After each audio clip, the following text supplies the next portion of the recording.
Saat Monfire Slave nomor 13 menginjaknya, api hijau di tubuhnya mengalir ke kakinya dan mengalir ke roh Wukong di bawah kakinya. Wow, api hijau menutupi permukaan bola merah, mengeluarkan suara mendesis, mengikis bola merah dengan putus asa. Yue Huonu adalah makhluk unsur yang diciptakan oleh roh api dari keluarga Yuanling. Api hijau yang membentuk tubuh mereka disebut Phantom Gold Spark. Itu bisa dianggap sebagai perwujudan dari puncak roh api. Meskipun kekuatan Yue Huonu ditekan oleh surga ke-17, kekuatan api Venus ajaib masih tidak bisa diremehkan. Bakar menjadi abu untukku, hahaha nomor 13 dengan kuat menginjak bola merah di bawah kakinya, menuangkan api dengan tidak hati-hati. Meskipun permukaan bola merah mendesis, tetapi dengan lingkaran riak yang terus bergulir, percikan emas ajaib tidak dapat mengikis bagian dalamnya sama sekali. Om.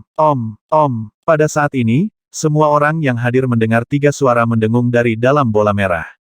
Wow, kolom darah mengalir keluar dari bola berwarna darah di bawah aliran cepat kolom darah ini, itu berubah menjadi tangan besar berdarah, meraih nomor 13, mengangkatnya tinggi-tinggi, dan membantingnya ke tanah hancurkan itu.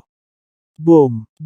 Di bawah hentakan yang konstan, armor di tubuh nomor 13 juga jatuh satu persatu, dan api hijau di tubuhnya juga mulai kehilangan bentuknya. Melihat adegan ini, nomor 14 yang mengikuti di belakang meraung dan juga bergegas menuju bola merah. Tapi sebelum nomor 14 bisa mendekat, kolom darah kembali keluar dari bola merah, dan kolom darah ini juga berubah menjadi tangan raksasa, yang meraih nomor 14 dengan kecepatan kilat dan mulai menghantam dengan keras. Kedua budak api bulan terkadang bertabrakan satu sama lain, dan terkadang menabrak tanah. Meskipun budak api bulan sulit menerima kerusakan nyata karena bentuknya, energi dalam inti roh masih akan dikonsumsi di bawah pukulan yang begitu keras, pada akhirnya, setelah sulit diubah, mereka akan berubah menjadi keadaan dari inti roh. Adapun untuk membunuh inti roh dari budak Yue Huo, sulit bagi makhluk biasa dari sisi lain untuk melakukannya. Budak Yue Huo ini telah mati berkali-kali dalam keadaan berubah menjadi inti roh, dan telah diselamatkan oleh Yuanling Clan lagi dan lagi untuk mengembalikan bentuk aslinya. Namun, lawan saat ini adalah klan Wukong, dan mereka memiliki cara untuk menghancurkan inti spiritual sepenuhnya. Boom. Melihat api hijau di tubuh kedua budak Monfire semakin lemah, suara tebal tiba-tiba datang dari tidak jauh, berhenti. Sebuah bola merah, dan di tangan Yue Huonu, ada 12 percikan api emas hantu dengan berbagai bentuk mengambang, yang masing-masing memiliki filamen api tipis yang ditarik keluar, membentuk lingkaran sihir yang unik.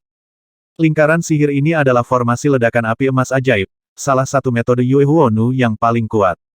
Baru saja nomor 13 dan nomor 14 bertarung melawan roh Wukong itu, dan nomor 12 menjerat roh Wukong lainnya, nomor 12 baru saja menaklukkan roh Wukong ini, tetapi melihat kedua anak buahnya dipertaruhkan. Sebagai upaya terakhir, dia hanya bisa mengancamnya dengan Void Spirit di tangannya.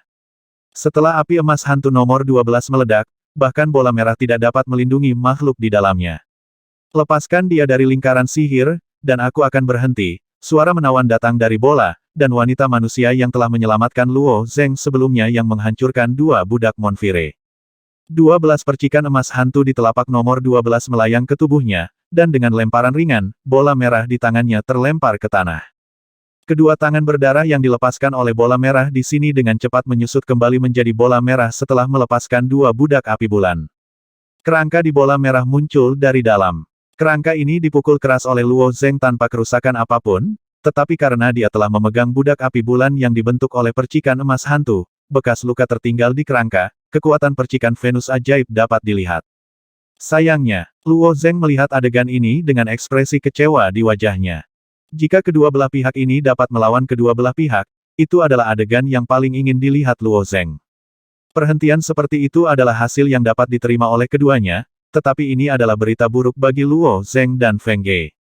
Saat daging dan darah di tulang memadat, tulang-tulang itu berubah menjadi penampilan wanita manusia lagi, dan roh Wukong lainnya mundur di belakang wanita manusia itu, dan wanita manusia itu berkata dengan dingin, jika Anda ingin memutuskan pemenangnya di sini, kami secara alami akan menemanimu.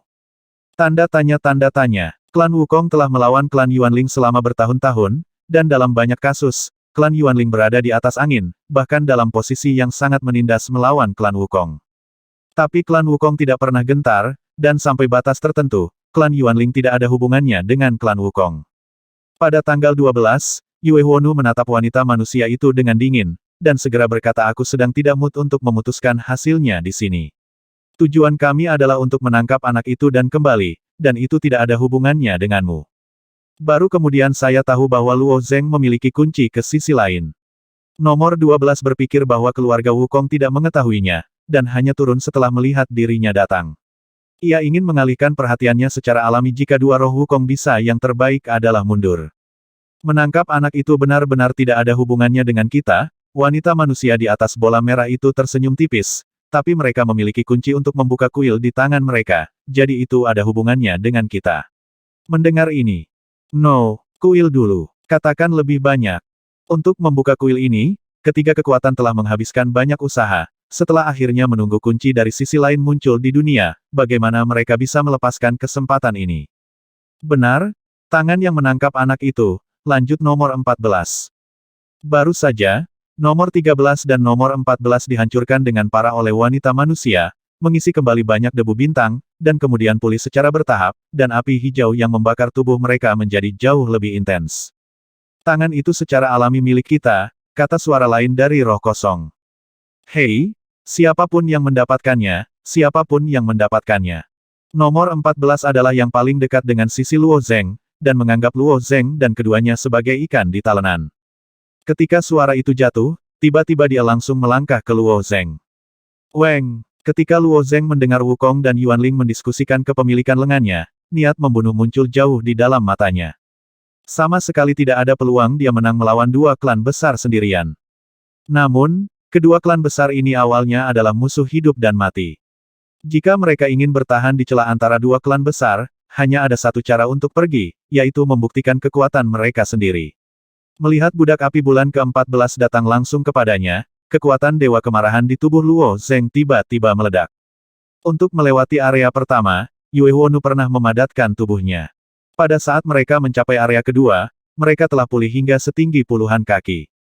Budak api bulan nomor 14 berpikir dengan sangat sederhana, hancurkan manusia ini dengan kekuatan absolut, lalu potong lengannya yang merekam kunci rahasia dari sisi lain. Meskipun Yue Huonu pada dasarnya adalah budak dari klan Yuanling, mereka masih memandang rendah semut-semut ini di langit yang lebih rendah. Ketika nomor 14 bergegas ke depan Luo Zeng, adegan tak terduga muncul di nomor 14.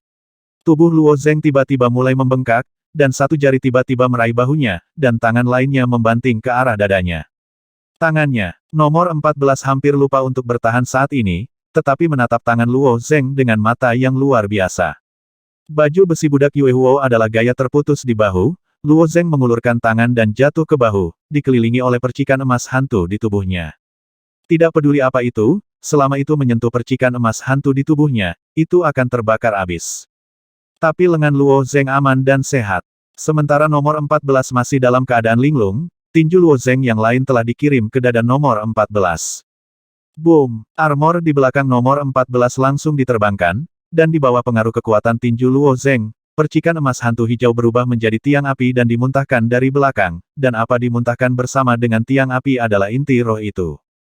Mengandalkan kekuatan kasar, hampir tidak mungkin menghancurkan inti roh. Tapi inti spiritual adalah tubuh utama Yue Huonu. Setelah meninggalkan tubuh Yue Huonu secara alami akan runtuh. Wow, armor nomor 14 tersebar di mana-mana, dan api berkobar di mana-mana. Itu runtuh sekali di daerah gurun melingkar, dan butuh banyak debu bintang untuk memulihkannya, dan runtuh lagi di bawah pukulan ini percikan.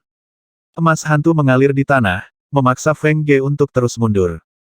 Di bawah retret yang tak terbendung ini, wajah Feng Ge penuh kejutan. Dia berpikir bahwa Luo Zeng bisa bertarung melawan budak api bulan, tetapi itu tidak akan sesederhana itu, hanya satu pukulan yang akan menyelesaikannya. Bahkan Luo Zeng sendiri agak bingung.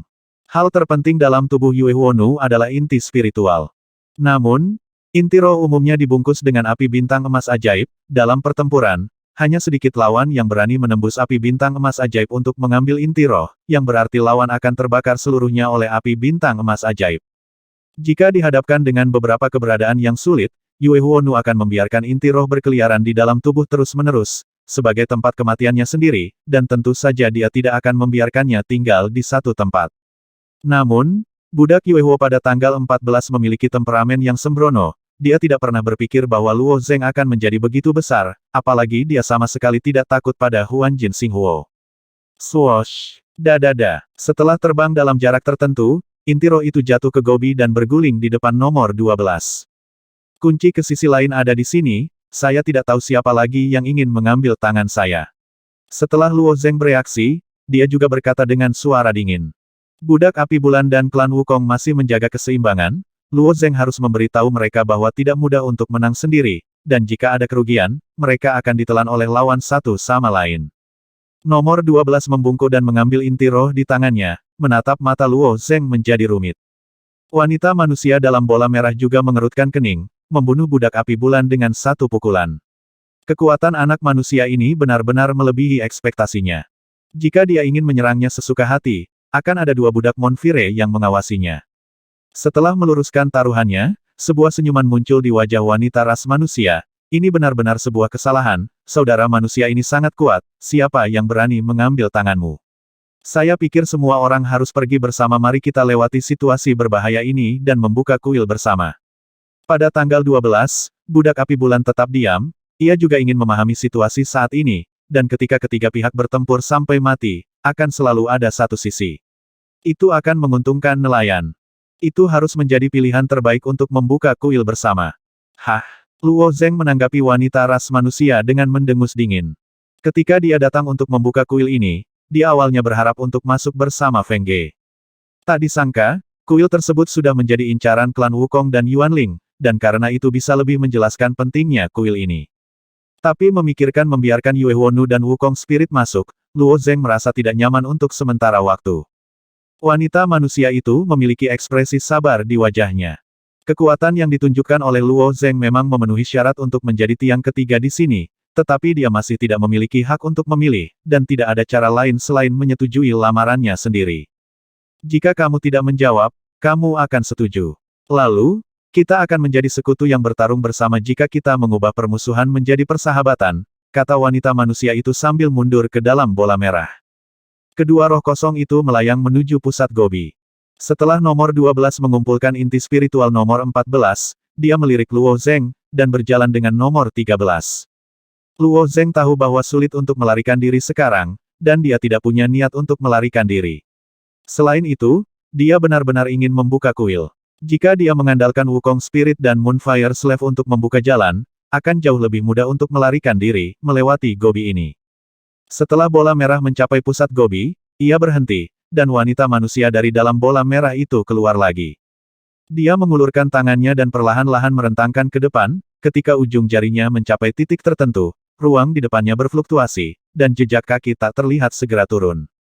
Boom! Jejak kaki muncul tepat di depannya. Roh langit dan bumi sangat kuat, dan sekali ditempa, sulit dihancurkan untuk kehidupan demi kehidupan. Banyak kuil di 31 surga menggunakan metode ini untuk melindunginya, kata wanita manusia dengan fasih.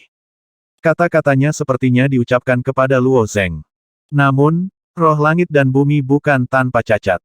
Hal ini tidak membedakan antara kedekatan dan kedekatan. Siapapun yang melangkah ke dalamnya akan diserang, kata wanita manusia sambil mengulurkan tangannya dan meniup dengan lembut, dan darah kabut merah menyebar dari telapak tangannya. Ada energi samar di kabut ini, dan ketika kabut darah melayang ke depan, pemandangan aneh muncul. Kaki besar menginjak udara satu persatu, dan mulai menyerang kabut darah. Tapi kabut darah ini tidak berbentuk, jadi tentu saja tidak berpengaruh sama sekali. Roh langit dan bumi menjaga daerah ini. Seharusnya ada jalan yang bisa dilalui dengan aman.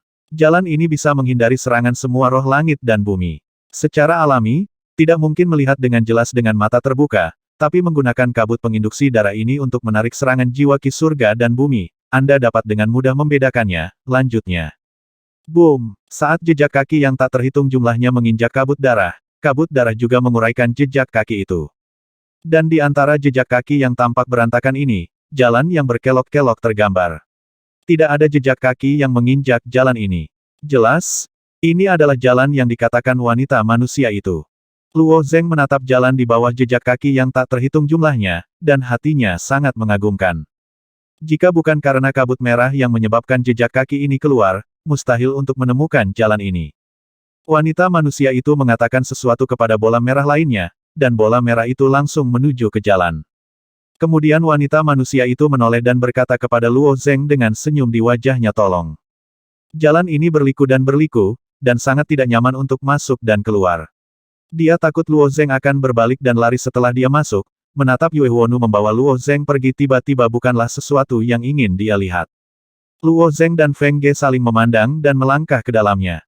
Wanita manusia awalnya ingin menjadi ratu, tetapi budak api bulan pada tanggal 12 memadatkan tubuhnya dalam sekejap, dan mengikuti Luo Zeng selangkah lebih maju. Mereka bertiga hanya berhenti untuk sementara waktu, tetapi mereka masih menjaga hati mereka.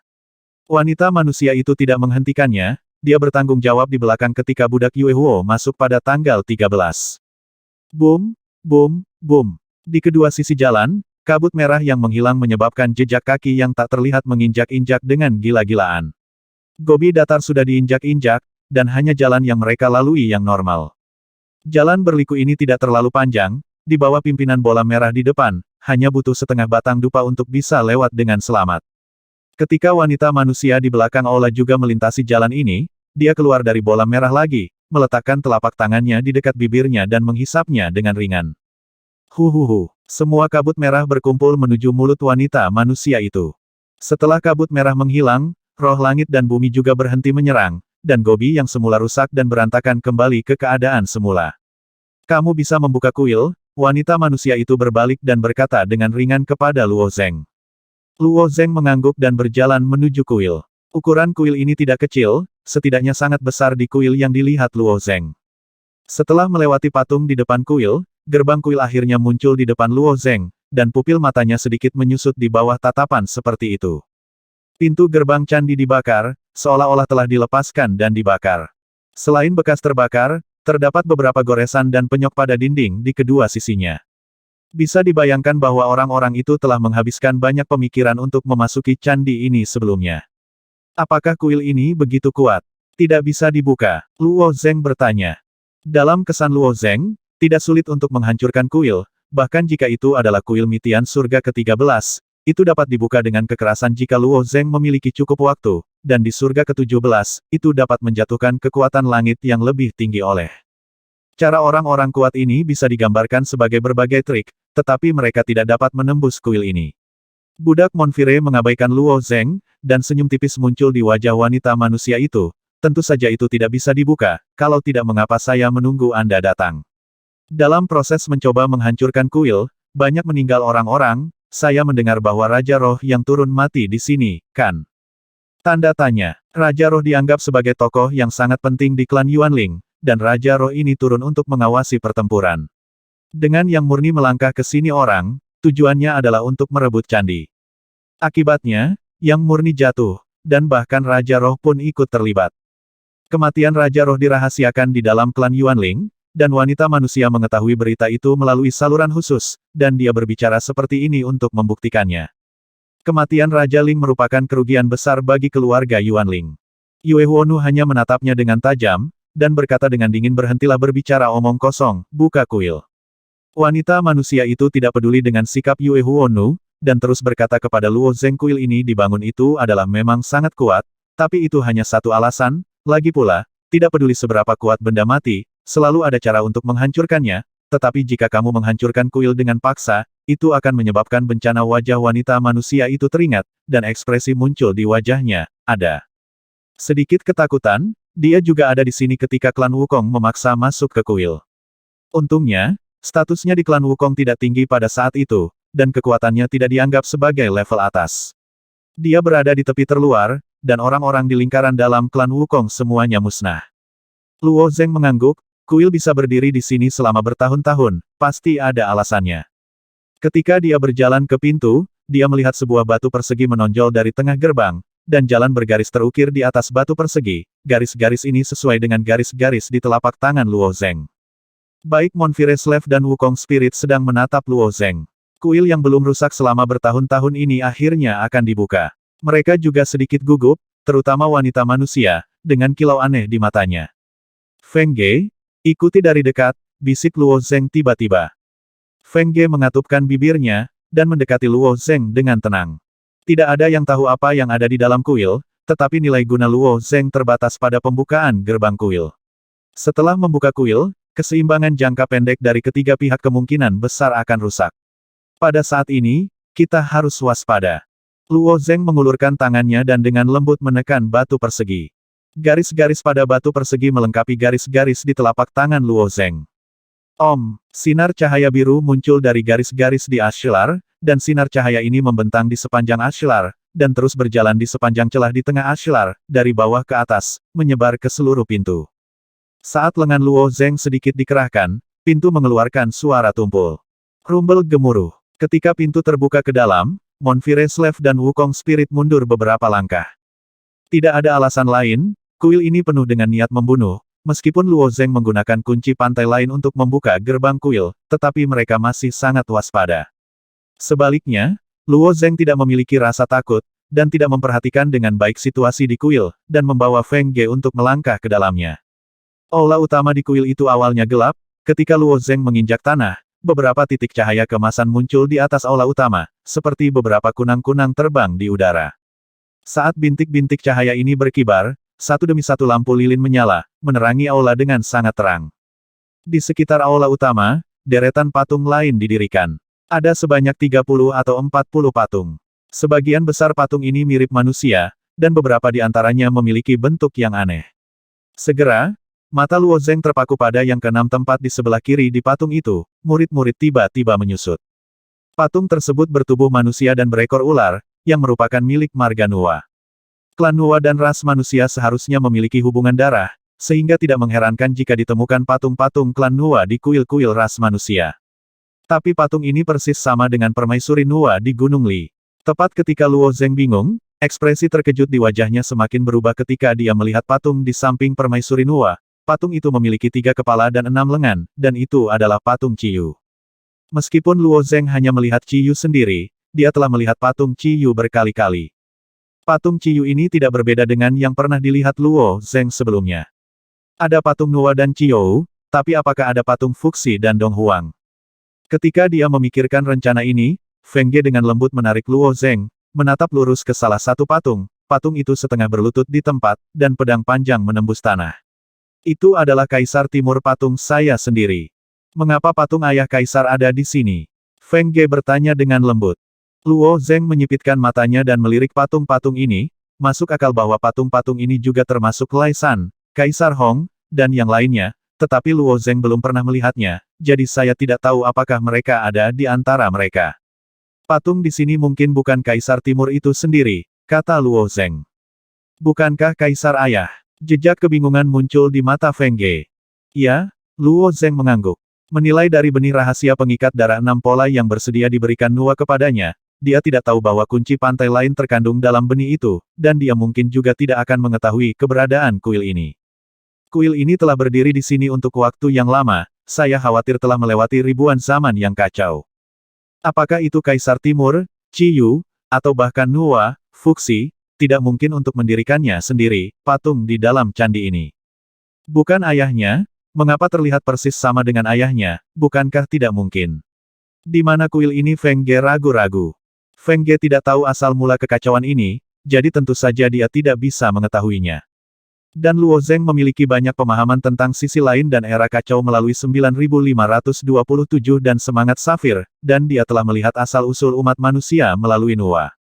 Umat manusia di zaman yang kacau ini seharusnya tidak ada sejak awal, tetapi diam-diam ditanam oleh umat manusia dari sisi lain. Ketika Nuwa menunjukkannya pada dirinya sendiri, hati Luo Zeng ragu. Mengapa Nuwa lahir sebagai Nuwa? Fuxi lahir sebagai Fuxi.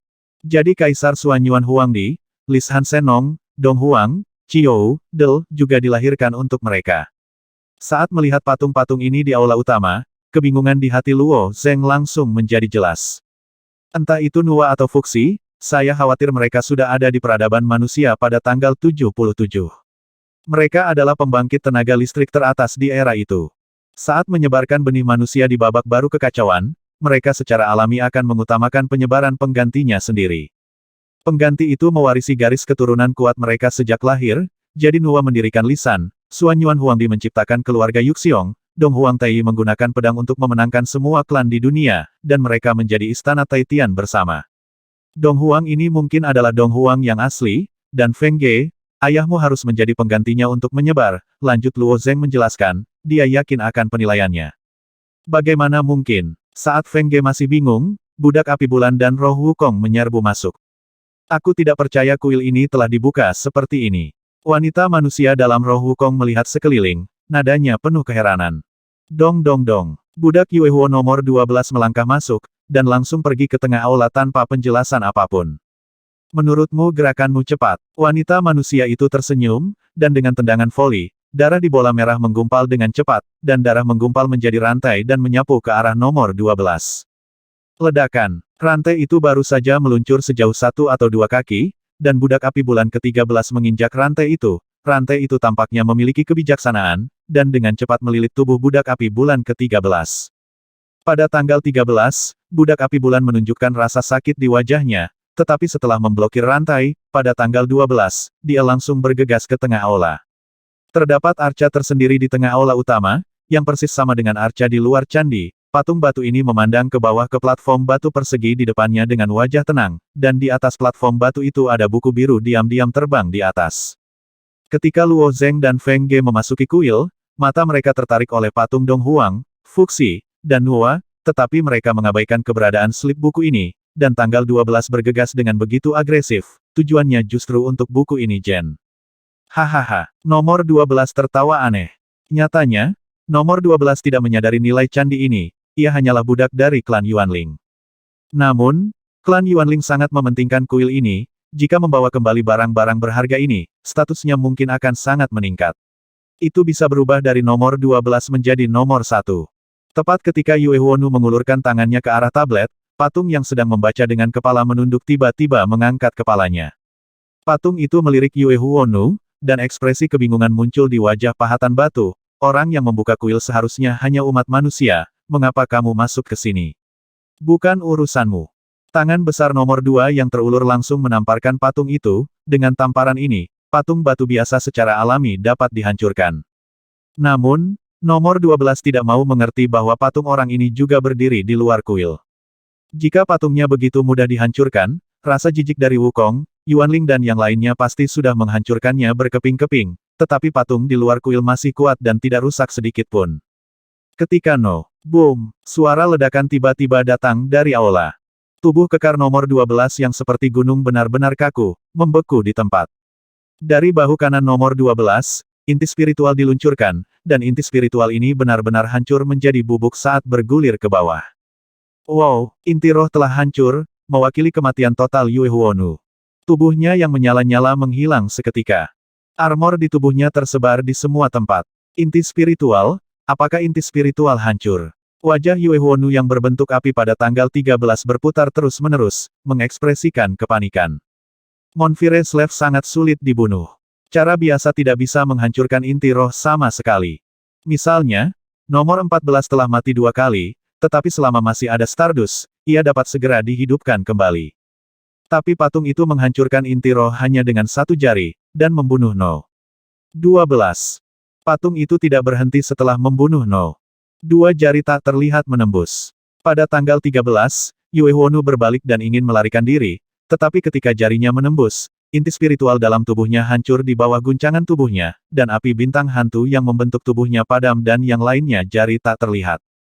Lalu pecah menjadi roh kosong lainnya. Bola merah di tubuh roh Wukong juga memiliki kemampuan melepaskan yang kuat. Tapi jari itu memiliki daya tembus yang sangat menakutkan, dan bisa menembusnya tanpa ketegangan. Bola merah pasif itu bertebaran seperti tangki air yang pecah. Darah merah tua mengalir keluar dari bola merah tersebut, dan di dalam bola merah tersebut terdapat kerangka dengan bentuk yang aneh, jelas kerangka tersebut tidak berbentuk manusia. Wanita manusia itu kaget saat melihat temannya terbunuh. Luo Zeng mengerti bahwa kuil ini sama sekali tidak mengizinkan non-manusia untuk masuk, dan patung itu sangat diincar, membunuh nomor 12 di awal, lalu nomor 13, dan akhirnya roh Wukong. Adapun wanita manusia ini, saya khawatir dia benar-benar memiliki hubungan dengan umat manusia, sebenarnya dia mungkin adalah keluarga Nuo asli, jadi patung itu tidak melakukan apapun padanya. Meski begitu, dia tetap di tempatnya untuk sementara waktu, tidak berani bergerak. Bahkan Luo Zeng dan Feng Ge dikejutkan oleh jari-jari itu, seharusnya itu adalah ukiran batu asli di aula, tetapi memiliki kekuatan seperti itu. Patung batu menatap Luo Zeng, Feng Ge dan wanita manusia itu melirik, dan berkata dengan acuh tak acuh, saya pikir orang yang datang akan menjadi penerus dari 39 pahlawan, tetapi saya tidak berharap itu menjadi salah satu dari mereka. Wanita manusia itu mendengar. Mata 319 Yingji sedikit redup, wajah Feng Ge kosong, dan mata Luo Zeng berkedip. Dia menghitung sendiri patung-patung itu, dan ternyata total ada 39 patung. Senior, Luo Zeng Chao melengkungkan tangannya ke patung itu. Jangan panggil aku senior, patung itu menggelengkan kepalanya, aku hanya boneka hidup, dan aku hanya bisa bertindak sesuai perintah mantan tuanku. Boneka seperti itu hanya memiliki sebagian kecil dari ingatan pemiliknya sebelumnya, secara relatif bahkan tidak sebaik jiwa seperti 9527. Dia menatap wanita manusia itu sambil berbicara, dan berkata pada saat yang sama sepertinya aku tahu dia pengkhianat, tapi aku tidak bisa menembaknya. Wanita manusia itu sangat gugup. Meskipun dia berasal dari ras manusia. Dia sudah memberontak ke klan Wukong, dia secara alami takut dia akan dibersihkan oleh patung itu, dan ketika dia mendengar apa yang dikatakan patung itu, dia segera menghela nafas lega. Tubuh manusia dan ekor ular, ras manusia macam apa? Kata Feng Ge tidak yakin. Di dunia ibu, suku Nuwa di Lisan memang bukan ras manusia, tapi mereka terkait erat dengan ras manusia, belum lagi manusia di Lisan cukup banyak, termasuk Kaisar Fuxi, jadi sebagian besar waktu itu masih manusia, klasifikasikan sebagai kekuatan manusia. Nuwa dan manusia berasal dari sumber yang sama, jadi tentu dihitung, kata patung itu dengan tenang. Setelah patung selesai berbicara, Luo Zeng terus bertanya 39 pahlawan yang disebutkan oleh para pendahulu adalah pemilik dari 39 patung di depan saya. Patung itu mengangguk, tepat. Saya tidak tahu apakah mereka bisa tinggal di sisi lain. Luo Zeng bertanya lagi. Luo Zeng berjanji pada Raja Wu Yu untuk membantunya menemukan sisi lain dari umat manusia. Secara teoritis, ras manusia di sisi lain pasti ada di sisi lain, lagi pula mereka menyebarkan benih ras manusia di era yang kacau ini.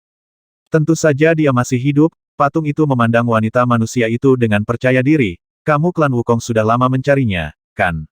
Sayangnya, kamu belum bisa menemukannya sejauh ini. Wanita itu tetap diam. Titik. Sejak dia bergabung dengan klan Wukong, dia telah memilih jalan yang sama sekali tidak pasti. Apakah itu halal, tegak atau final, tidak ada ruang, tidak ada benar atau salah. Ini semua tentang kerinduan dan pengejaran ketekunan. Karena alasan ini, dia akhirnya berdiri di sisi berlawanan dari umat manusia. Bisakah kamu memberitahuku di mana mereka sekarang?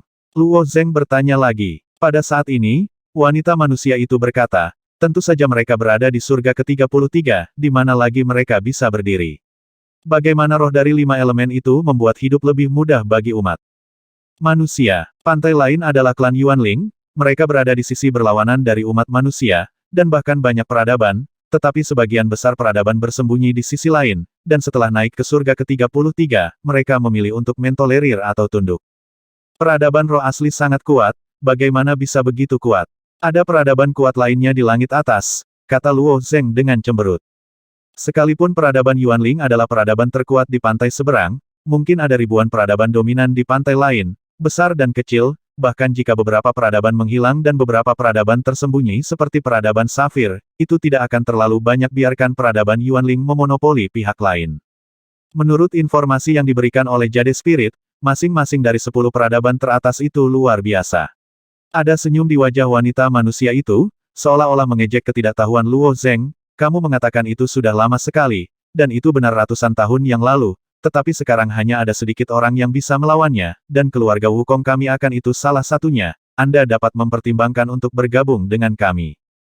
Titik. Luo Zeng membunuh budak api bulan nomor 14 dengan satu pukulan, yang membuat para wanita ras semakin tertarik. Ada sangat sedikit lawan mata Luo Zeng menyipit. Ia, entah dipaksa untuk bergabung dengan Dewan Scarlet, atau benar-benar menghilang di pantai seberang, wanita manusia itu mengangguk. Peradaban Safir telah lama tersembunyi di surga ke-13, situasi di sisi atas sisi lain telah mengalami perubahan drastis dalam ratusan era dewa, yang secara alami berbeda dari apa yang dipelajari Luo Zeng. Keluarga Yuanling hari ini lebih kuat dari yang dibayangkan oleh roh Luo Zeng dan King Yu. Dengan cara yang sama, kekuatan klan Wukong tidak seperti dulu lagi, dan telah menjadi salah satu dari sedikit klan besar yang dapat melawan klan Yuanling. Patung itu mendengarkan dengan acuh tak acuh pada percakapan antara Luo Zeng dan wanita manusia, dan setelah wanita manusia itu selesai berbicara, dia berkata tentu saja saya tahu keberadaan para pahlawan, tetapi jika Anda ingin tahu, setelah Anda lewat di sana, saya akan memberitahu saya. Setelah patung itu selesai berbicara, ia menunjuk ke tanah tidak jauh. Pola seperti langit berbintang muncul di tanah, dan ada fluktuasi ruang yang samar dalam pola tersebut, yang tampaknya adalah dunia lain. Apakah ini ujian? Luo Zeng bertanya. Ya, patung itu menunjukkan senyuman. Kuil Keitian dibangun oleh umat manusia dengan seluruh kekuatan keluarga, dan mereka yang mengkhianati keluargaku mungkin tidak akan mudah lulus ujian. Sejauh ini, Luo Zeng tidak tahu bahwa umat manusia akan melewati kunci pantai lain. Apa tujuan menyembunyikan benih rahasia pengikat darah di Liuwen, tetapi mereka harus punya rencana sendiri. Jika ras manusia acak muncul di sini, itu bisa dikenali oleh kuil, saya khawatir itu terlalu biasa. Ada ujian, yang tidak mengejutkan Luo Zeng. Ayo pergi. Secara alami, dia tidak takut dengan ujian yang diberikan oleh kuil Keitian, dan Feng Ge tidak ragu, dan berjalan di belakang Luo Zeng. Wanita manusia dari klan Wukong melihat pola langit berbintang tidak jauh dari sana, dengan ekspresi ragu di wajahnya. Dia tidak dapat menentukan apakah kata-kata patung itu adalah ancaman atau intimidasi, mudah untuk memasukinya dengan gegabah, tetapi mungkin tidak mudah untuk keluar dengan selamat. Wanita manusia ragu sejenak sebelum membuat keputusan. Kuil ini adalah benteng terakhir umat manusia, berdiri di surga ke-17 dan belum ditaklukkan selama bertahun-tahun, dia tidak akan pernah melepaskan kesempatan ini. Tubuhnya sedikit pecah dari dalam bola merah, dan ekor ular bergoyang, mengikuti Luo Zeng dan Feng Ge. Luo Zeng menginjak pola langit berbintang. Pola ini tampak seperti merkuri kental, ketika Luo Zeng menginjaknya dengan kakinya, cahaya bintang mekar dan langsung menelan Luo Zeng. Luo Zeng. Tanpa ragu, Feng Ge melompat ke pola langit berbintang, dan dia juga menghilang dalam sekejap. Berikutnya adalah wanita manusia yang terkenal. Bas-bas. Pada saat diliputi oleh cahaya bintang ini, bintik-bintik cahaya tak terbatas menutupi kepala Luo Zeng. Langit penuh bintang menggantung di langit seperti sungai perak. Ketika dia berada di Huanyu, Luo Zeng juga mengagumi cahaya bintang di Huanyu, tetapi dibandingkan dengan pemandangan di depannya, bintang-bintang di dunia batin ayahnya pada dasarnya adalah setetes air di ember, dan bintang-bintang di atas kepalanya hampir tak terhitung banyaknya. Langit ditutupi oleh bintang-bintang. Dari setelah sudut mata Luo Zeng berlalu, dia mulai menjauh dari dirinya dengan cepat. Tidak sampai angin bersiul datang dari telinga Luo Zeng menyadari bahwa bukan karena bintang-bintang jauh darinya, tetapi dia jatuh dengan gila-gilaan. Di bawah ini adalah benua di malam yang gelap. Benua itu awalnya sekecil telapak tangan, tetapi dengan cepat membesar dalam pandangan Luo Zeng, dari telapak tangan ke peta, dan dari peta ke tanah terbuka untuk memukul itu. Melihat dia semakin dekat dan semakin dekat ke tanah, Luo Zeng terkejut. Hampir secara tidak sadar, dia ingin bangkit melawan langit. Bangun. Bentuk guntur mengubah makna. Roh angin. Beberapa metode berturut-turut gagal memperlambat kecepatan jatuhnya. Kekuatan supernaturalnya tidak bekerja di sini sama sekali. Saat dia akan menyentuh tanah, kekuatan tak terlihat mendukungnya, dan tiba-tiba dia jatuh ke tanah dengan lambat dan lembut. Setelah bangun dari tanah, Luo Zeng pertama kali melihat tubuh fisiknya. Dunia batin hilang. 9527, Tuan King Yu. Roh sumber caotik juga tidak dapat digunakan, tubuhku. Setelah mengukurnya, dia menyadari bahwa dia sebenarnya adalah asama seperti manusia. Belum lagi melepaskan kesadaran, jiwa yang keluar dari tubuh, bahkan penglihatan batin dan pergerakan energi sejati pun tidak bisa dilakukan. Dalam ilusi, aku menciptakan kembali tubuh fana untuk diriku sendiri. Itu cerdik, tapi apa tujuannya? Luo Zeng bertanya dengan rasa ingin tahu. Di hutan belantara yang gelap ini, ada keheningan di mana-mana. Luo Zeng awalnya berpikir bahwa dia dapat menemukan Feng Ge, tetapi sekarang tampaknya tidak mungkin. Tes tersebut tidak memberikan petunjuk apapun, dan Luo Zeng hanya dapat bergerak maju tanpa tujuan. Karena itu adalah tubuh fana, tubuh tidak dianggap kuat setelah berjalan selama 1 jam, Luo Zeng secara bertahap merasa lelah, dan rasa lelah yang telah lama hilang muncul dari lubuk pikirannya. Sangat lelah. Luo Zeng menyentuh keringat di dahinya, dan setelah berjalan begitu jauh, aku khawatir itu tidak sebaik dia mengambil langkah sebelumnya. Tepat ketika dia mengantuk dan lapar, api unggun tiba-tiba muncul di kejauhan, dikelilingi oleh beberapa sosok samar di sekitar api unggun, dan di atas api unggun ada potongan daging yang telah dipotong menjadi tusuk sate, minyaknya berderak. Sepotong daging memancarkan aroma daging yang dapat keluar ke dalam jiwa, terutama bagi Luo Zeng yang lelah dan lapar, ia memiliki godaan yang tak terbayangkan. Setelah melihat Luo Zeng, beberapa orang di sekitar api unggun menunjukkan rasa hormat di wajah mereka, dan memberi hormat kepada Luo Zeng dengan hormat, sepertinya Luo Zeng adalah pria besar yang hebat. Melihat sikap orang-orang ini terhadapnya, hati Luo Zeng sedikit melebar, dan dia mengulurkan tangannya dan menunjuk ke potongan daging itu. Di antara 7 emosi dan 6 keinginan, nafsu makan adalah yang paling kejam. Sejak Luo Zeng bigu, kecuali untuk menikmati makanan lezat di domain dewa, dia jarang berpesta. Sekarang dia telah berubah menjadi manusia biasa, begitu nafsu makannya dibangkitkan, itu sebenarnya seperti ini sengit. Ini tidak bisa dimakan. Makan itu harus mati. Kematian harus keluar. Orang-orang itu mengingatkan Luo Zeng, wajah mereka penuh kengerian. Luo Zeng menatap mereka dengan mata bingung, tetapi dia tidak lupa bahwa dia berada dalam ilusi untuk lulus ujian patung. Tetapi jika Anda makan daging, Anda akan mati. Luo Zeng masih tidak percaya. Luo Zeng melihat sepotong daging yang memancarkan aroma daging yang kuat, dan setelah menelan, dia masih siap untuk makan. Melihat hal tersebut, salah satu dari mereka melepas potongan daging tersebut, membuka mulutnya dan mulai mengunyah. Tepat setelah meminum beberapa suap, pria itu tiba-tiba memutar matanya, mulutnya berbusa, dan jatuh ke tanah. Beracun. Tidak bisa dimakan. Yang lain berteriak lagi. Melihat ekspresi orang-orang ini, Luo Zeng memutar matanya. Tes kacau macam apa ini? Hanya tidak membiarkan diriku makan sepotong daging. Sekarang Luo Zeng dapat menanggungnya. Lagi pula, di medan gelap, serangga hitam juga sangat menarik bagi Luo Zeng, tetapi Luo Zeng masih bisa menekannya, hanya beberapa potong daging panggang yang harum. Orang-orang itu masih meneriakkan seperti orang bodoh bahwa itu beracun dan tidak bisa dimakan, melompat-lompat ke samping. Di mana ini? Apa yang ingin kamu lakukan? Apakah ini penilaianku? Luo Zeng melontarkan beberapa pertanyaan berturut-turut, dan orang-orang itu sepertinya tidak memiliki telinga, dan tidak menjawab sama sekali, semua. Setelah Luo Zeng mengangkat bahu, dia pergi. Hutan belantara tidak ada habisnya, dan perjalanan ini sepertinya tidak pernah berakhir. Ilusi ini memberi Luo Zeng terlalu sedikit pengingat, jadi dia hanya bisa melanjutkan. 2 jam kemudian, kekuatan fisik Luo Zeng benar-benar habis, dan sepertinya ada api yang tersisa di tenggorokannya, dan bahkan kesadarannya sedikit bingung. Benar-benar terlalu haus dan lapar. Saat pikiran ini muncul di benak, aroma anggur tiba-tiba tercium dari kejauhan. Aroma ini mengalir ke hidung, seolah tercetak di kedalaman jiwa Luo Zeng. Dia agak bingung pada awalnya, tetapi setelah tersentak, dia melihat dinding lampu yang terang di depannya. Semua jenis melon dan buah-buahan diletakkan di atas meja besar, dan anggur berwarna cerah sudah penuh, memancarkan aroma yang memabukkan. Orang-orang di sekitar meja juga berdiri, memberi hormat kepada Luo Zeng, dan berkata pada saat yang sama alkohol tersedia, melon dan buah-buahan dapat diambil sendiri. Orang-orang ini tidak menghentikan saya, Luo Zeng sangat senang. Tapi itu beracun, semuanya beracun. Seseorang berkata tiba-tiba. Gila, Luo Zeng menatap orang-orang itu, merasa seperti menjadi gila. Setelah dia direduksi menjadi tubuh fana, semua reaksi menjadi lebih nyata, dan nafsu makan yang terukir di tulangnya sulit ditolak.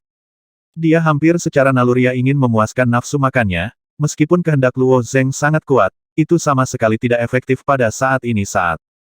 Luo Zeng terhuyung-huyung ke arah anggur, melon, dan buah-buahan yang enak itu, sebuah suara muncul di benaknya. Setelah akhirnya tiba di kuil, bagaimana mungkin Luo Zeng rela keluar seperti ini? Memasuki dunia ini untuk menerima ujian, tidak ada pengenalan aturan yang mendetail. Tetapi orang-orang itu telah membuatnya sangat jelas. Jika kamu memakan makanan ini, kamu pasti akan mati, dan setelah kamu mati, kamu akan keluar dari permainan. Ujian di depanmu adalah ujian kemauan murni. Meskipun Luo Zeng telah mengalami banyak hal di sepanjang jalan, jiwa telah menjadi sangat kuat, tetapi kekuatan jiwa yang murni tidak memainkan peran yang menentukan dalam peningkatan kemauan. Apalagi setelah kemauan diperkuat sampai batas tertentu, akan sulit untuk membuat kemajuan. Di masa lalu, Luo Zeng masih bisa menghadapinya dengan Severing Emotions Divine Dao, tetapi sekarang Luo Zeng telah kehilangan semua kemampuan dan kekuatan supernatural, dan tidak mungkin untuk menampilkan Severing Emotions Divine Dao. Mencium aroma anggur yang elegan, tenggorokan Luo Zeng bergerak, matanya menunjukkan tatapan tegas, dan dia memalingkan muka. Di hutan belantara, dia masih sendirian. Tubuhnya kelelahan hingga batasnya, terus-menerus mengingatkan Luo Zeng bahwa dia sangat lapar, dan tenggorokannya bahkan bisa mengeluarkan asap. Ketika dia melihat cahaya di depannya lagi, Luo Zeng tidak lagi berharap. Makanan di bawah lampu hanyalah siksaan untuk diriku sendiri. Di bawah lampu, kerumunan penuh dengan makanan dan anggur, dan masing-masing lebih menarik daripada yang lain, yang menyentuh jiwa Luo Zeng dan membuatnya sulit untuk menahan diri. Terkadang Luo Zeng merasa ini sama sekali bukan ujian, tapi siksaan. 4 jam, 5 jam, 10 jam. Tubuh fana ini memiliki batas, jika mencapai batas, ia juga akan mati. Jadi ujian di depannya toh tidak bisa lulus. Luo Zeng sedang berpikir sambil berjalan ke depan seperti orang mati berjalan. Setelah berpikir seperti ini, dia akhirnya merasakan matanya menjadi gelap, matanya tidak bisa lagi melihat, dan dia jatuh ke tanah dengan suara celepuk. Saya tidak tahu berapa lama, kesadaran Luo Zeng secara bertahap pulih. Ketika dia bangun, dia melihat sekeliling untuk pertama kalinya. Jika dia gagal, dia seharusnya kembali ke kuil itu. Dia tidak lagi berada di hutan belantara, atau di kuil, tetapi di aula berlapis emas, duduk di kursi naga, mengenakan jubah naga, menatap pejabat sipil dan militer di depannya. Aku tidak keluar, jadi aku seharusnya lewat. Luo Zeng di kursi naga menunjukkan sedikit kegembiraan. Level pertama untuk menguji diri dengan nafsu makan, bagaimana dengan level kedua? Melihat pejabat sipil dan militer yang berdiri di lingering, mata Luo Zeng menunjukkan warna yang aneh, apakah itu keinginan untuk kekuasaan? Jika semuanya diketahui sebagai ilusi, yang disebut kekuatan, kekayaan, dan kehormatan semuanya adalah awan yang mengambang, kepada Luo Zeng, bagaimana keinginan untuk kekuatan ini menguji dirinya sendiri. Terlebih lagi, Luo Zeng tidak terlalu mendambakan kemuliaan dan kekayaan. Yang ini seharusnya tidak terlalu sulit. Namun, Luo Zeng masih menganggapnya terlalu sederhana. Dalam waktu terbatas, ujian seperti itu benar-benar tidak ada artinya bagi Luo Zeng. Tapi ini ilusi, mimpi selama 100 tahun, 1000 tahun hanyalah sepotong kue. Pada awalnya, Luo Zeng masih bisa menghadapi dunia ini dengan wajah acuh tak acuh, tetapi seiring berjalannya waktu, dia telah tinggal di sini selama beberapa dekade sebagai kaisar fana sepertinya ingatannya yang sebenarnya telah berubah dia sepertinya. Menerima identitas kaisar fana ini di lingkungan lebih banyak. Dia memiliki keterikatan dengan rakyatnya, selir, dan segalanya, dan dia telah sepenuhnya terintegrasi ke dalamnya. Ke dalam kuil, patung di tengah memandangi langit berbintang dengan mata tenang. Di langit berbintang, Luo Zeng, Feng Ge, dan wanita manusia masing-masing menjalani ujian yang berbeda. Sebagai wayang, pemikiran patung masih normal, namun dibatasi dalam beberapa aspek. Misinya adalah menunggu pembukaan kuil dan memilih kandidat yang memenuhi syarat. Di dalam hatinya, sejak awal, dia menyangkal wanita dan Feng Ge yang berlindung di klan Wukong, jika dia memiliki otoritas ini, dia mungkin mencegah kedua wanita itu memasuki langit berbintang untuk menjalani ujian. Apakah hasrat akan kekuasaan sudah berhenti? Kata patung itu. Sebaliknya, Feng Ge dan wanita manusia tampil jauh lebih baik daripada Luo Zeng.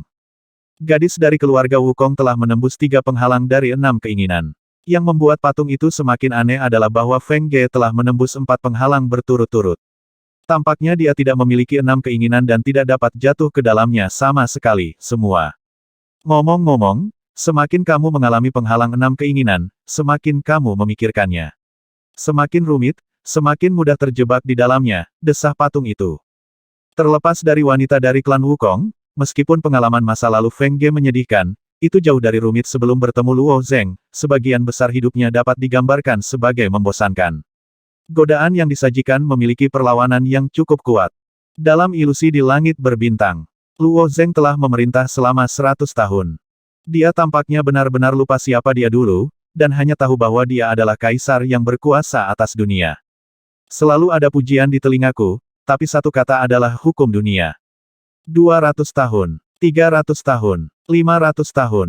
Sampai suatu hari, perasaan aneh tiba-tiba muncul di hati Luo Zeng. Kenangan asli membanjiri seperti air pasang, dan semua yang ada di depannya menjadi sangat konyol. Semua abdi dalam dan selir berubah menjadi tulang kering, dan kemudian menyebarkan abu tertiup angin. Istana besar itu runtuh dalam sekejap mata. Pada saat ini, Luo Zeng menyadari bahwa dia telah terjebak dalam level kekuatan dan keinginan untuk waktu yang lama, dan butuh ratusan tahun untuk menembus level ini. Namun, waktu di ilusi langit berbintang berbeda dengan di dunia luar. Waktu nyata ketika Luo Zeng terjebak hanya 2 batang dupa lagi. Setelah Luo Zeng melewati level ini, seluruh dunia terbalik lagi, dan apa yang muncul di depan Luo Zeng adalah seorang wanita dengan kecantikan nasional dan aroma surgawi. Wanita menggaruk kepala dan berpose, dan beberapa wanita penuh kasih sayang. Tanda tanya. Luo Zeng mengangkat alisnya. Rintangan ketiga tidak sulit bagi Luo Zeng. Meskipun dia adalah tubuh yang fana, pengalaman perjalanan emosional tidak hilang.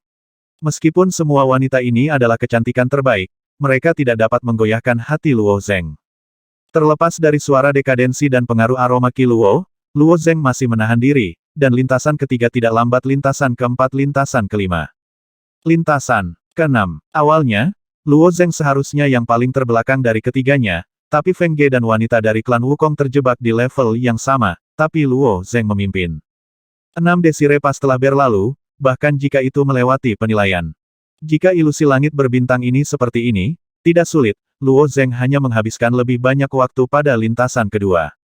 Tapi Luo Zeng tidak meninggalkan dunia ini, dan bintang-bintang masih melayang di langit. Tepat ketika Luo Zeng bingung, langit yang dipenuhi bintang sekali lagi menutupi dirinya dalam posisi berputar. Adegan-adegan magis muncul di depan Luo Zeng. Hutan belantara, laut, gunung, dan sungai.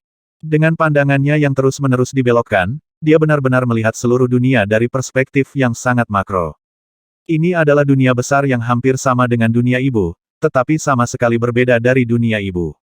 Dunia ibu adalah telur yang sangat besar, dan banyak negara besar ada di dalam telur, dan dunia di depan saya terdiri dari bintang yang tak terhitung jumlahnya. Tubuh Luo Zeng terus bergerak di antara bintang-bintang ini. Sebuah bintang besar melewati kepala Luo Zeng, mata Luo Zeng baru saja tersapu, dan informasi tentang bintang ini langsung masuk ke benaknya. Bintang itu disebut Dixuan, dan ada 80 juta orang yang tinggal di dalamnya. Ada begitu banyak orang di sebuah bintang, dan orang-orang ini bukanlah makhluk sekunder di dunia batin, gumam Luo Zeng. Ketika Luo Zeng melewati 3 bintang lagi, nama bintang itu muncul lagi di benaknya. 3 selubung bintang gabungan, 3 juta orang tinggal di 3 bintang ini, sungguh jumlah yang sangat besar. Lihat ke depan, Mei Xing, Tianan Xing, Tiger Xing. Mungkin karena tetap dalam ilusi di masa lalu adegan terlalu lama, reaksi Luo Zeng agak lambat, dan pada saat ini dia tiba-tiba bereaksi. Ini adalah era kacau umat manusia, yang merupakan era kacau pada tanggal 77. Suatu kali Luo Zeng juga melihat ketakutan keluarga yang melihatnya dan era kekacauan peradaban Safir. Namun, apakah itu pemandangan yang diberikan oleh mata pikiran, atau pemandangan yang ditunjukkan oleh roh Safir melalui instrumen peradaban, masih jauh dari bisa dibandingkan dengan pemandangan di depannya. Jumlah bintang-bintang ini sangat banyak, dan puluhan juta manusia hidup di setiap bintang. Jika dia tidak tahu bahwa dia telah jatuh ke dalam ilusi, dia hampir akan memperlakukan tempat ini sebagai dunia ibu yang lain. Kecepatan bintang meningkat dengan cepat, terus mendekati Luo Zeng, dan dengan cepat menjauh dari Luo Zeng.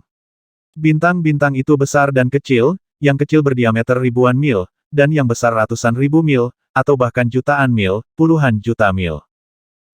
Luo Zeng tidak tahu bahwa setelah melewati jutaan bintang, sebuah bintang besar akhirnya muncul di depannya. Bintang ini mungkin memiliki diameter ratusan miliar mil. Seluruh tubuh bintang itu berwarna merah menyala. Ia naik ke atas, memuntahkan api ke arah langit. Sangat panas. Saat mendekat, Luo Zeng juga merasakan panasnya bintang ini. Tapi sekarang tubuh fisik Luo Zeng telah kembali normal, meski panasnya luar biasa, dia masih bisa menahannya. Saat Luo Zeng terus mendekat, sebuah istana api besar muncul di bawah. Seluruh istana berwarna merah gelap, dan ada lebih banyak lava cair yang mengalir di dalamnya. Lava itu hanya pengamatan Luo Zeng. Faktanya, pada suhu setinggi itu, materi apapun berubah menjadi bentuk yang aneh, dan benda yang mengalir itu terlihat seperti lahar. Bahkan roh api itu hampir tidak dapat bertahan hidup di sekitar istana, dan istana api ini adalah area inti dari seluruh bintang. Ketika Luo Zeng mendarat di depan istana, dia melihat seseorang muncul di depannya. Orang ini memiliki alis merah dan rambut merah, terbuka dari atas ke bawah, duduk bersila di atas teratai api besar. Ketika dia melihat Luo Zeng, dia menunjukkan, silakan duduk. Yang mulia adalah.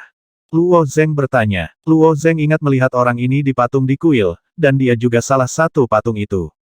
Aku adalah penguasa wilayah api, Dewa Vulkan Zurong, kata pria berambut merah dan berambut merah itu. Ada 2 nyala api samar di mata Zurong, seolah bisa membakar segalanya. Vulkan, alis Luo Zeng sedikit terangkat. Mampu berdiri patungnya sendiri di kuil di sisi lain, dan menjadi salah satu dari 39 pahlawan, dia mungkin juga pembangkit tenaga listrik teratas dalam umat manusia. Tes saya sangat sederhana, silakan duduk dan duduk di sebelah saya untuk sebatang dupa. Zurong menunjuk ke teratai api di samping saya. Mata Luo Zeng berkedip 2 kali, sudut mulutnya sedikit terangkat, dan dia melompat dan mendarat di teratai api. Saat dia duduk, api berkobar di mata patung Zurong di kuil. Patung yang melihat potongan bambu memperhatikan tindakan Zurong, lalu tersenyum dan berkata, "Hei, anak ini baru saja lulus ujian 6 keinginan dalam satu nafas, dan dia akan diuji oleh saudara Zurong aku. Akan bakar menjadi kokas," kata patung Zurong ringan. Begitu suara patung jatuh, teratai api di bawah kursi Luo Zeng di langit berbintang ilusi berubah menjadi putih menyala dalam sekejap, dan cahaya putih melesat ke atas, menutupi tubuh Luo Zeng. Bas! Zurong menatap Luo Zeng di teratai api, dengan sedikit ketidakpedulian di matanya. Dia memiliki temperamen yang keras dan tidak pernah mengalah. Meskipun patung itu hanya sinar dari rohnya, itu masih sangat ketat, dan dia menabrak dirinya sendiri pada lintasan pertama, jadi hanya bisa dikatakan bahwa anak ini tidak beruntung. Namun, ekspresi acuh tak acuh di wajah Zurong hanya bertahan untuk waktu yang sangat singkat, dan segera, tatapan aneh muncul di matanya, dan tatapan aneh ini dengan cepat berubah menjadi keterkejutan dan ketidakpercayaan. Permukaan tubuh Luo Zeng dikelilingi oleh pusaran emas, menyerap semua panas dalam teratai api, dan teratai api hampir tidak menimbulkan banyak masalah bagi Luo Zeng. Terus seperti ini, apalagi waktu untuk sebatang dupa, bahkan jika itu 1 jam, sehari, sebulan, Luo Zeng mungkin aman dan sehat. Saat pikiran Zurong berubah, panas teratai api semakin kuat. Cahaya dari teratai api berubah dari putih menyala menjadi biru yang indah, dan cahaya biru ini memantulkan tubuh Luo Zeng dalam warna yang aneh. Tapi Luo Zeng duduk di dalamnya dan tetap acuh tak acuh. Panggilan. Setelah sebatang dupa, Huo Lian berangsur-angsur berhenti, dan Luo Zeng duduk dan membungkuk kepada Zurong. "Zurong senior, bisakah saya melewatinya?" Zurong memandang Luo Zeng, dan dia memiliki banyak keraguan tentang untaian ini jiwa untuk bertanya. Tetapi ketika Zurong menanam jiwa cabang ini, dia menetapkan otoritas untuk jiwa roh ini, sehingga dia tidak dapat mengajukan pertanyaan. "Kamu bisa pergi sekarang," jawab Zurong singkat. Luo Zeng membungkuk ke Zurong lagi, dan melompat dari teratai api ketika dia meninggalkan istana. Sosoknya terbang dengan kecepatan abnormal lagi, dengan cepat menjauh dari bintang besar yang tak terbayangkan ini. Seperti yang dikatakan Zurong, area ini adalah wilayah api, yang dulunya dikuasai oleh Zurong. Setelah meninggalkan domain api, bintang-bintang biru es di kejauhan melayang menuju Luo Zeng. Meskipun bintang-bintang ini begitu besar dan mengerikan, tubuh bintang-bintang masih jernih, dan tampaknya seluruh bintang itu murni. Segera, sebuah bintang putih murni datang langsung ke arahnya. Aliran udara yang kuat di sisi terluar bintang menggulung badai salju, dan mampu merobek hampir semua yang mendekatinya. Setelah masuk ke bagian dalam bintang, bagian dalamnya berwarna putih bersih dan sangat tenang. Sebuah istana es besar ditampilkan di depan Luo Zeng. Di dalam istana es, masih ada seorang pria dewasa kurus yang duduk sendirian. Permukaan tubuh pria itu berwarna biru bening, dan ada riak air di sepanjang permukaan tubuhnya yang mengalir. Luo Zeng belum bertanya, pria dewasa itu sudah menjawab, "Saya bekerja sama dengan Dewa Air, silakan duduk." Setelah melihat Dewa Api Zurong, menghadap Dewa Air yang tiba-tiba muncul, Luo Zeng tidak begitu terkejut. Sebaliknya, dia bergumam di dalam hatinya, bukankah 39 patung itu akan bergiliran dalam putaran ujian ini? Saat Luo Zeng bergumam di dalam hatinya, air perlahan mengalir keluar dari sekitar aula utama. Suhu di depannya sudah sangat rendah, tetapi air yang mengalir perlahan tidak membeku. Tetapi ketika aliran air menyentuh Luo Zeng, kesejukan menembus langsung ke kedalaman jiwanya, dan bahkan berpikir tidak dapat berlanjut dalam sekejap mata. Air ini sangat dingin. Luo Zeng diam-diam terkejut. Gong juga secara bertahap terendam oleh air, tetapi sebelum terendam, Gong berkata, "Bertahanlah selama sebatang dupa, dan kamu akan melewati Gululu segera." Air yang benar-benar transparan ini memiliki Luo Zeng. Gong tenggelam. Panas di tubuh Luo Zeng dengan cepat hilang, seluruh tubuhnya kaku, dan dia bahkan tidak bisa bergerak. Dingin sekali. Meskipun tubuh Luo Zeng tidak takut dengan api, dia melewati level vulkan Zurong dengan mudah, tetapi ketika menghadapi Gong, suhu rendah di luar batas akhirnya membuat Luo Zeng merasa sulit. Retak. Di bawah pembekuan, permukaan tubuh Luo Zeng mulai meledak dengan retakan.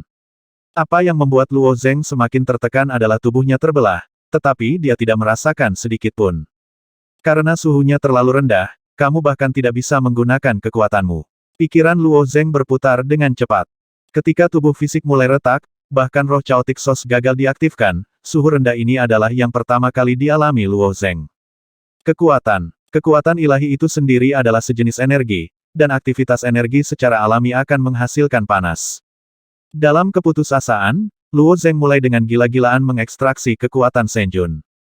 Saat kekuatan para dewa mulai berenang terus-menerus di dalam tubuh yang sudah kaku secara bertahap mulai pulih, dan sedikit panas menguasai, dengan cepat berkumpul bersama, dan kemudian menyebar keluar. Gong memandang Luo Zeng dengan acuh tak acuh, dan dia sedikit kecewa dengan penampilan Luo Zeng. Pemeriksa yang cerdas tidak boleh berhenti ketika mereka bersentuhan dengan air beku, sekarang sudah terlambat. Luo Zeng, yang telah membeku, tidak akan bisa bergerak lagi. Luo Zeng hanya berdiri di sana tanpa bergerak, bahkan tidak bisa mengedipkan matanya. Dari luar, Luo Zeng Ermi tidak memiliki cara untuk membebaskan diri. Tetapi dalam tubuh Luo Zeng, kekuatan para dewa berputar di sekitar tubuh fisiknya hari demi hari, dan kecepatan memutar semakin cepat dan semakin cepat. Semakin cepat kecepatan putarannya, semakin cepat panasnya naik. Tepat ketika Gong merasa bahwa Luo Zeng pasti akan gagal, jari-jari Luo Zeng tiba-tiba sedikit bergetar, dan kemudian lengannya mulai bergerak, diikuti oleh lengan, bahu, lalu tubuh dan kakinya. Orang ini mata Gong terpaku. Saat tubuh Luo Zeng terus mencair, dia juga mulai menari dengan cepat saat tubuhnya menari. Air beku di istana es juga mulai berputar di sekelilingnya. Dan karena air yang membeku berputar semakin cepat, suhu air juga berangsur-angsur naik. Sebelum sebatang dupa penuh, Gong melambaikan tangannya dengan lembut di air beku, dan air beku yang naik turun dengan cepat, dan dengan cepat mengalir bersih sepenuhnya.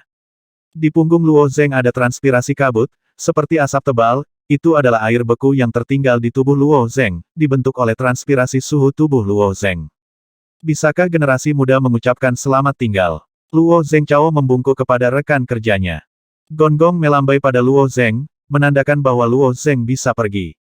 Wilayah bintang yang dikendalikan oleh Gong disebut wilayah air, yang menempati sekitar 1/10 bintang di wilayah ini, dan hal yang sama berlaku untuk wilayah api Zurong barusan.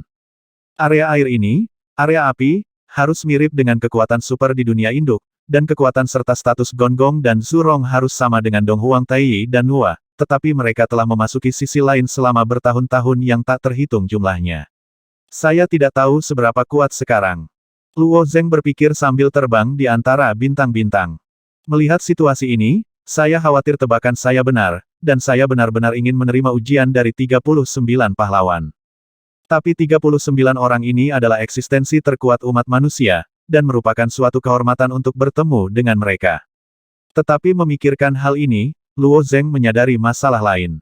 Maka bukankah dia harus menghadapi permaisuri Nua yang asli, bahkan Kaisar Timur Taiyi yang asli, Ciyu yang asli, dan seterusnya permaisuri. Nua di dunia ibu adalah Nua ciptaan lain, itu bisa dikatakan bahwa itu benar, bahkan jika Anda memahami ini, wajah Luo Zeng masih akan sangat aneh. Ketika Luo Zeng bergerak dengan kecepatan tinggi, medan bintang di sekitarnya berubah lagi. Yang akan datang adalah bintang emas yang cerah. Ketika salah satu Venus besar menyelimuti dirinya secara langsung, ketika Luo Zeng mendarat, dia melihat patung Buddha emas di mana-mana penampilan setiap patung Buddha emas berbeda, dan itu berbaring dan berdiri, dan tampaknya memiliki berbagai postur. Patung-patung Buddha emas itu berbaris berjajar, dan tidak mungkin dihitung semuanya, lagi pula, dimanapun di planet emas ini, mereka semua adalah Buddha emas.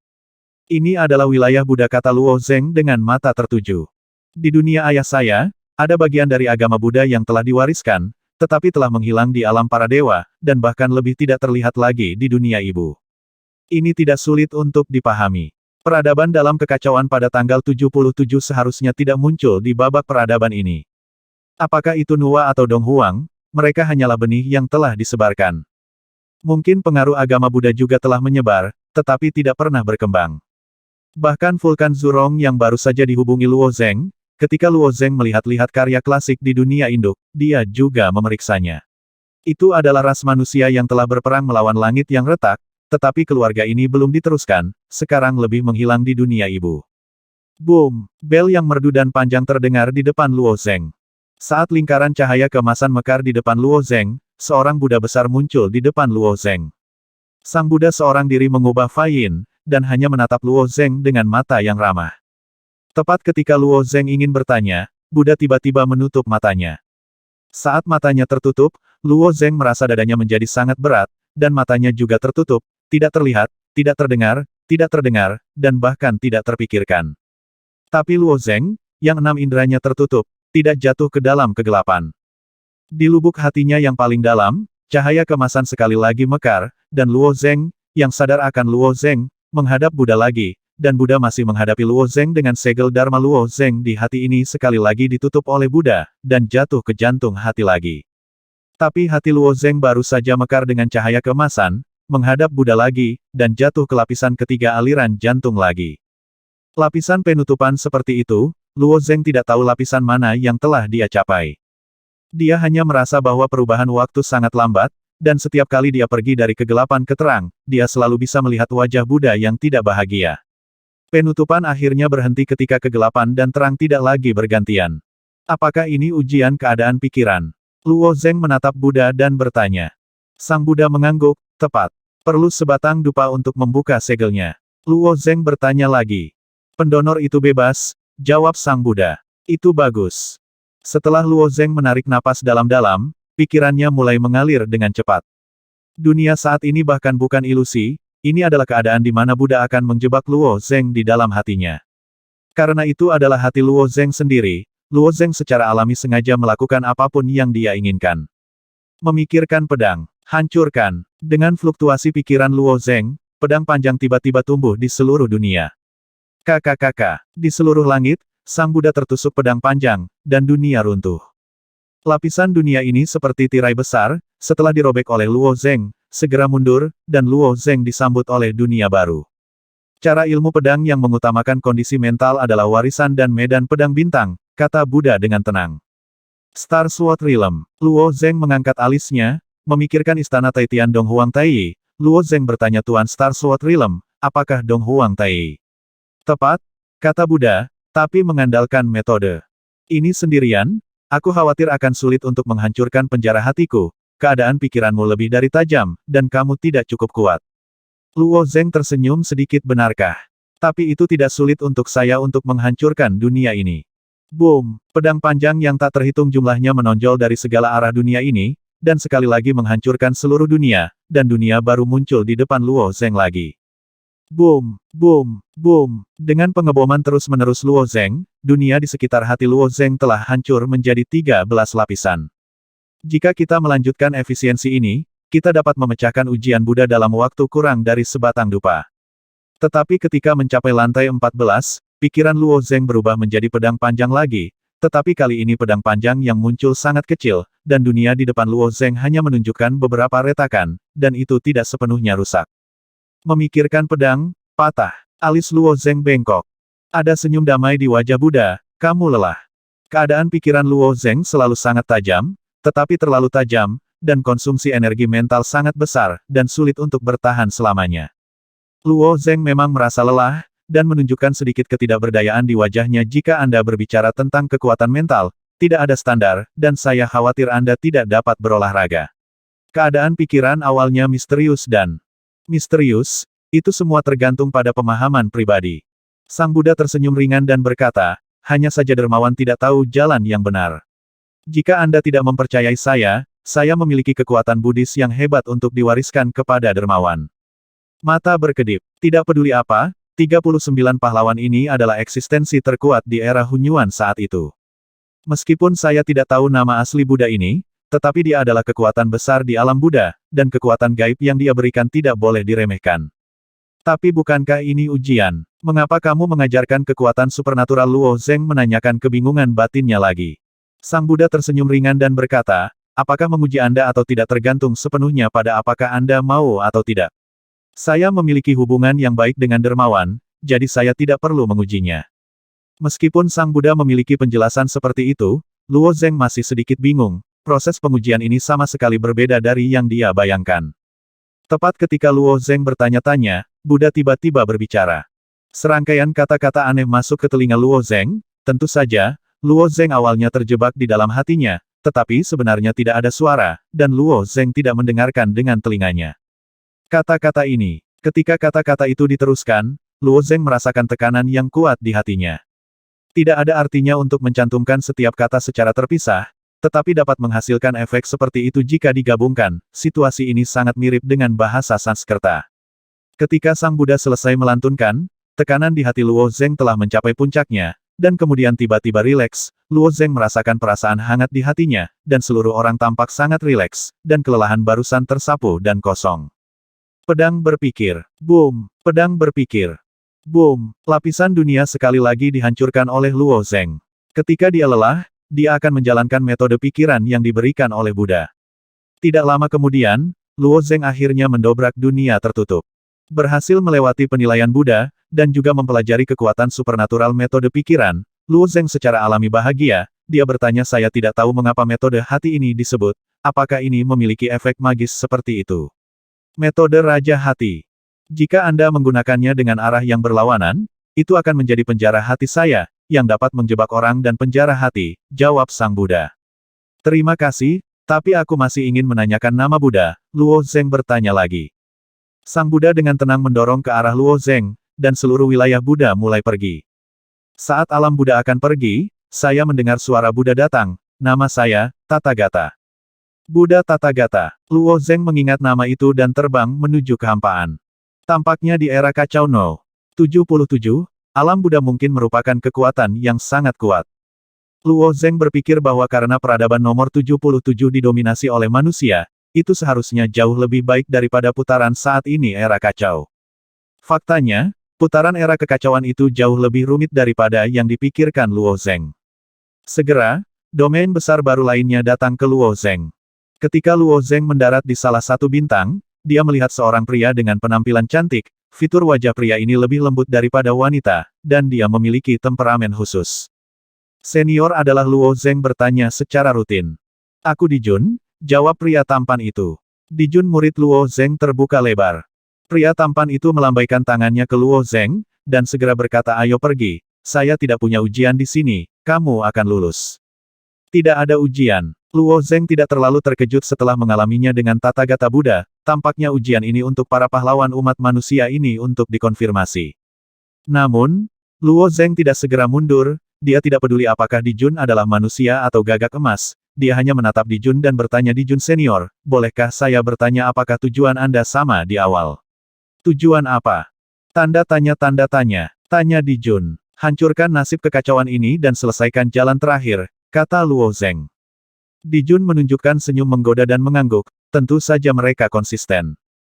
Luo Zeng meringkuk bibirnya, tetapi berkata sayangnya, Dijun dalam kekacauan ini berdiri di sisi yang berlawanan. Mendengar kata-kata Luo Zeng, wajah Dijun menjadi sedikit rumit. Meskipun Kaisar Jun mewarisi segalanya dari dirinya sendiri, termasuk bakat, kepribadian, darah, dan bahkan kekuatan gaib, bagaimanapun juga itu adalah individu yang mandiri, dan bahkan Kaisar Jun sendiri tidak dapat mengendalikannya. Aku tahu. Dijun mengulurkan tangannya, dan embusan angin bertiup melewati Luo Zeng, yang mendorong Luo Zeng melampaui bintang. 3270.